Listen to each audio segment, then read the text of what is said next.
नमस्कार। दतिया विधानसभा उपचुनाव को लेकर जिस तरीके की तस्वीर आज बनी वो वाकई में बहुत ज्यादा तमाम तरीके की सवाल खड़ी करती है। नरोत्तम मिश्रा की राजनीति को लेकर सवाल खड़ा करती है और सवाल ये भी खड़ा करती है कि भारतीय जनता पार्टी में अब नरोत्तम मिश्रा का क्या होगा।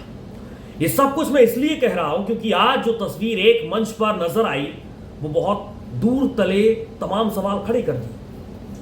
सवाल ये खड़े उस तस्वीर ने कर दिए हैं कि क्या नरोत्तम मिश्रा जिस तरीके से आज आशुतोष तिवारी के नामांकन में भरे मंच से रोने लगे उसके पीछे क्या बहुत बड़ी वजह है।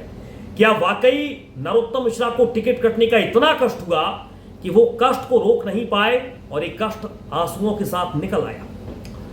लेकिन इस मंच पर जितने नेता मौजूद थे वो ढांढस बंधाते हुए समझाते हुए नरोत्तम मिश्रा को नजर आ रहे थे।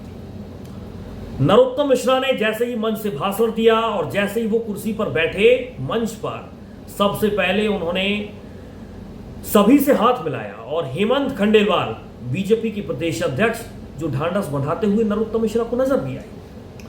लेकिन दूसरा सवाल अब यह भी है कि जिस तरीके से बीजेपी ने दतिया में डैमेज कंट्रोल करने की कोशिश की नरोत्तम मिश्रा को साथ लेकर, और ऐसे वक्त में जब नरोत्तम मिश्रा का टिकट कटने के बाद दतिया में नरोत्तम मिश्रा के समर्थक नरेंद्र मोदी देश के प्रधानमंत्री और जितने बड़े लीडर हैं उनको गालियां तक देने लगे थे, जिसका आप अंदाजा खुद लगा सकते हैं कि माहौल किस तरीके से नरोत्तम मिश्रा के समर्थकों ने बदल दिया था। और कहा जा रहा था कि ये सब कुछ पूरा पहले से फिक्स था और ये सब कुछ नरोत्तम मिश्रा ही करवा रही है।